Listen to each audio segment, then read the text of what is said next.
E aí, meus amigos, tudo certo? Bom, eu não ia gravar esse vídeo sobre esse tema, mas algumas pessoas me questionaram, outras me solicitaram, porque eu já trabalho nessa área de vírus e de prevenção já há um bom tempo, né? Para quem não me conhece, eu sou Ernesto Viriato, sou professor da área de segurança do trabalho, sou professor de algumas cadeiras da área de saúde ocupacional, além de ministrar aulas de filosofia, história, entre outros segmentos. E desde o ano passado que eu não gravo vídeo desse segmento, tá? Eu gravei uns vídeos, eu acho que em março e abril do ano passado, logo no início da pandemia.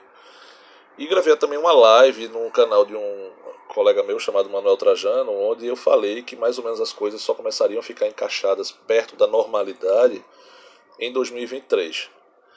Aí algumas pessoas questionaram, pô, mas por quê? Eu disse, não, não é que eu seja inteligente, nem que eu tenha bolado de cristal, nem nada disso, não. É somente você ligar os fatos, né?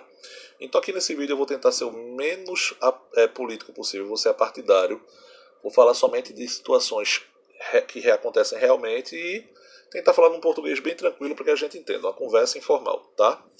Bom, para a gente entender uma coisa, pessoal, desde 1978 o Brasil possui as normas regulamentadoras, que são leis que fazem com que o trabalhador e o cidadão tenham a devida proteção em segmentos onde ele trabalha.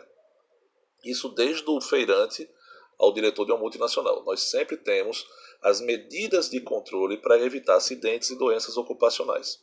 Então você tira daí. Se desde o ano de 78 a gente já sabe mais ou menos como proceder aqui no Brasil, a gente tem um parâmetro e um diâmetro a seguir. A gente tem um contexto que a gente segue. Então vamos lá.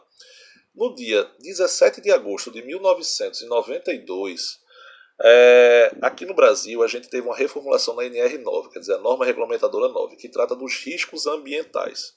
Quais são esses riscos ambientais? O químico, o físico, o biológico, o ergonômico e o de acidente. Então, essas normas ambientais, esses riscos ambientais, dentro deles existem os segmentos de riscos ocupacionais, que são doenças, são sintomas, acidentes que podem originar dentro desses riscos ambientais. Eu tenho aqui uma tabelinha para vocês entenderem, que é a tabelinha que a gente segue para prevenir esses riscos. Ó, tá vendo aqui? Ó? Nós temos o risco do grupo azul, que é o risco físico, aliás, o risco de acidente, desculpe, que está de cabeça para baixo. O grupo amarelo, que é o risco ergonômico. A gente tem o marronzinho aqui, ó, que é o biológico, o vermelho, que é o químico, e o verde, que é o físico. Notem o nomezinho que tem aqui, ó, embaixo do risco biológico marrom, vírus. Embaixo de vírus a gente tem bactérias, protozoários, bacilos, entre outros. Mas aqui ó, temos vírus, ó, tá vendo? O primeirinho, ó, vírus. Isso quer dizer o quê? Que desde 1992 nós já sabemos como proceder em relação a vírus. Então não é uma novidade para o Brasil. O Brasil era referência em vacinação na América do Sul. Nós tivemos uma crise de H1N1 há alguns anos atrás e a gente vacinou quase 80 milhões de pessoas em menos de 3 meses. Então a gente sabe o que fazer. Ah, Ernesto, então por que chegou nesse ponto? Uma série de erros que aconteceram desde março do ano passado.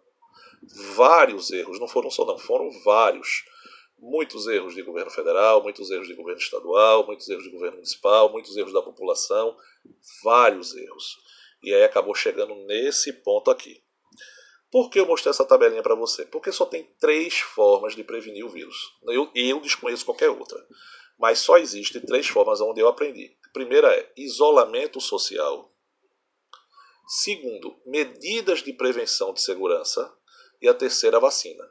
No isolamento, você se distancia de outras pessoas. Então você não tem como propagar o vírus. O vírus vai chegar num ponto que ele não vai ter para onde passar, ele vai se extinguir por ele mesmo. Você tem as medidas de segurança, que são máscaras, higienização, álcool em gel, distanciamento na hora de falar. Essa medida é super válida.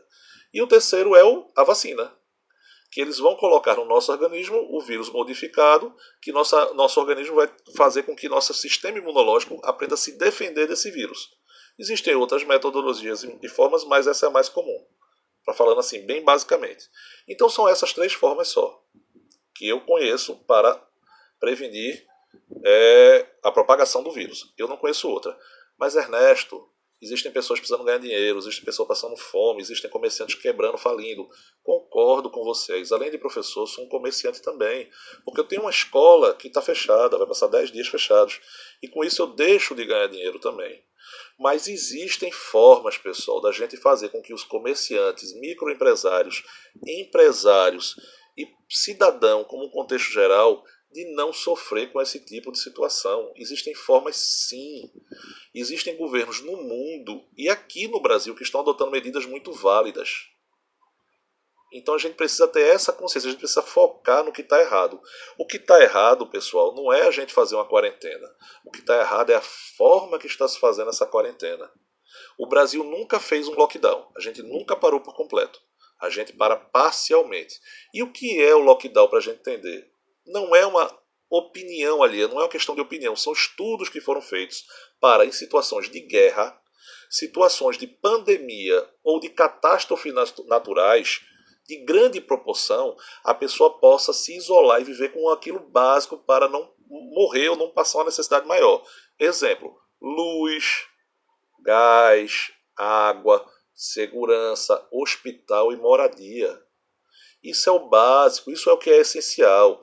Academia não é essencial, igreja não é essencial, bares não são essenciais, livrarias não são essenciais, porque esse tipo de situação você pode fazer dentro de casa, você pode malhar dentro de casa, é a mesma coisa não, mas você pode.